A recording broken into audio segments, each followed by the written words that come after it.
ये कहानी है एक ऐसे युवक की जिसकी दर्दनाक चीखों से सारा का सारा ब्रिस्टल शहर दहल उठा। ये कहानी है उस पिता की जिसने अपने बेटे को इंसाफ दिलाने में कोई कसर नहीं छोड़ी। ये कहानी है उस सिरफिरी औरत की जिसने अपने जुनून के आड़ में आकर अपने ही प्रेमी को जीते जी नरक का अनुभव करवा दिया।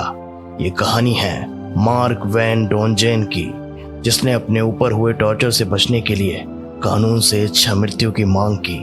तो आइए जानते हैं ब्रिस्टल शहर में हुए एक भयानक तेजाब कांड के बारे में। 22 सितंबर सन 2015 को डॉक्टर निक वाइट अस्पताल से अपना काम करके घर में आकर आराम से सो गए। रात का समय था और इनका इलाका भी शहरी भीड़ भाड़ से काफी दूर था। उस सुनसान रात में सन्नाटे को चीरती हुई एक दर्दनाक चीख गूंजी जिससे पूरा मोहल्ला जाग उठा। और कुछ ही देर में डॉक्टर निक वाइट के दरवाजे पर दस्तक हुई। डॉक्टर निक वाइट ने अपने दरवाजे के पास वाली खिड़की से बाहर झांक कर देखा तो बाहर एक आदमी पूरी तरह से कीचड़ से सना हुआ था और जोर जोर से चिल्ला रहा था। धीरे धीरे उस आदमी को चिल्लाते देख सभी मोहल्ले वाले अपने घरों से बाहर आ गए और उस आदमी की ओर बढ़ने लगे। जैसे जैसे वो लोग उस आदमी की ओर नजदीक पहुंच रहे थे वैसे वैसे उन्होंने देखा कि उस आदमी के बदन पर कीचड़ नहीं बल्कि उसकी खुद की खाल पिघल कर टपक रही थी। वो आदमी और कोई नहीं बल्कि मार्क वैन डोनजेन था। मार्क चिल्लाते चिल्लाते वहीं बेहोश हो गया और तुरंत ही उन लोगों ने उसे नजदीकी अस्पताल के आपातकालीन वार्ड में भर्ती करवा दिया। डॉक्टर ने जब पहली दफा मार्क को देखा तो उन्हें पहचान में नहीं आ रहा था कि ये कोई इंसान है। उसके चेहरे की खाल पूरी तरीके से पिघल चुकी थी, जगह जगह से खून बहे जा रहा था। उसके हाथ पांव और शरीर के अन्य हिस्से बुरे तरीके से जलकर पिघल चुके थे। मार्क को अस्पताल पहुंचाते वक्त ही वो कोमा में जा चुका था। तुरंत ही पुलिस को मौके पर बुलाया गया। पुलिस ने जब इस केस का इन्वेस्टिगेशन किया और मार्क की हिस्ट्री को खंगालना शुरू किया तब उन्हें पता चला कि मार्क नेदरलैंड्स का मूल निवासी है और ये ब्रिस्टल में इंजीनियर की नौकरी पर है और मार्क किसी वेलिस नाम की एक औरत के साथ संपर्क में काफी सालों से है। पुलिस ने जब इन दोनों के संपर्क के बारे में और गहराई से जानने की कोशिश की तो पुलिस के सामने एक ऐसा भयानक सच खुला जिसे सुनकर सिर्फ ब्रिस्टल ही नहीं बल्कि नेदरलैंड्स के लोग भी दहल गए।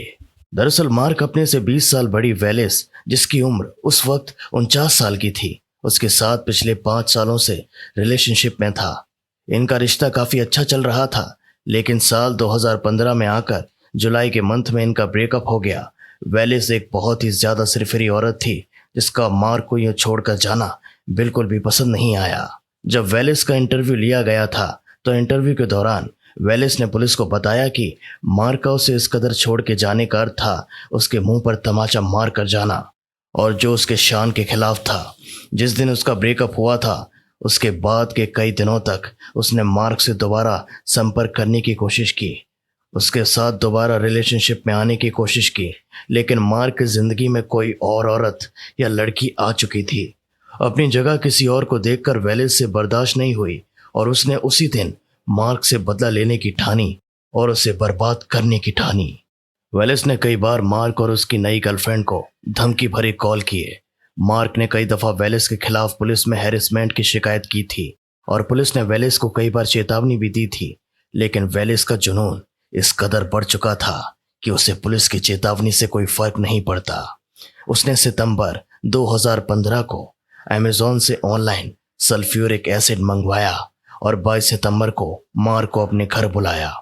उसने मार्क से माफी मांगने का नाटक किया और मार्क को उस रात वहीं रुकने को कहा। मार्क भोला था, वो उसकी बातों में फंस गया। अगर वो उस रात वेलिस के घर पर ना रुकता तो आज शायद मैं आपको ये केस नहीं सुना रहा होता। जब मार्क और वेलिस दोनों रात को सो रहे थे तब वेलिस अचानक ही 2:30 या 3 बजे के आसपास अपने बिस्तर से उठी और सल्फ्यूरिक एसिड की पूरी एक बोतल मार्क के ऊपर उड़ेल दी। जैसे ही एसिड ने अपना असर शुरू किया मार्क को तेज जलन की अनुभूति होने लगी। वो तुरंत उठकर उस अपार्टमेंट से बाहर भागा और पास ही में बसे डॉक्टर निक वाइट के घर पर जाकर दस्तक देने लगा। आप सल्फ्यूरिक एसिड के जलन का अंदाजा इसी बात से लगा सकते हैं कि जब मार्क डॉक्टर निक वाइट के घर के दरवाजे की घंटी बजा रहा था तो उस वक्त उसकी उंगलियों के एसिड के कारण डॉक्टर निक वाइट के घर के दरवाजे की कॉपर से बनी हुई घंटी तक पिघल गई थी और उस पर मार्क के परमानेंट उंगलियों के निशान छप गए। हादसे के बारे में पता चलते ही पुलिस ने तुरंत वेलिस को गिरफ्तार कर लिया।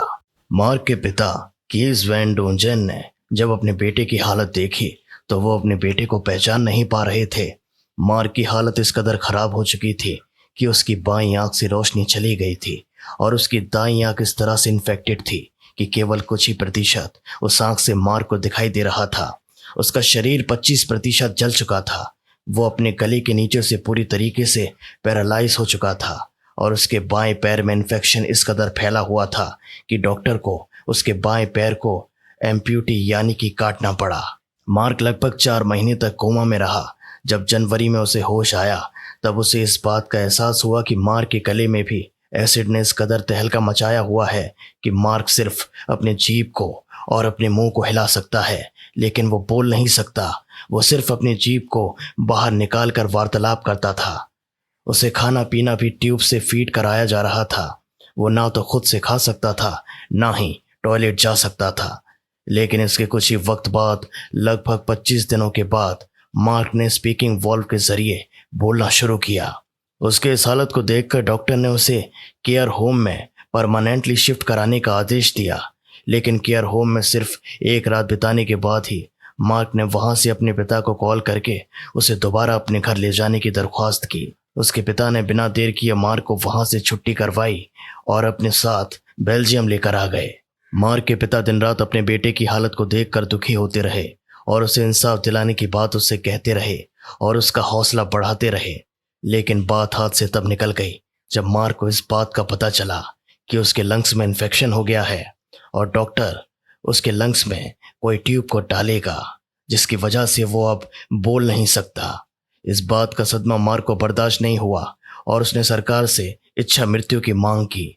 सरकार ने मार्क को अलग अलग साइकोलॉजिस्ट के पास जाने की सलाह दी और उसने सरकार से इच्छा मृत्यु के लिए बोला था।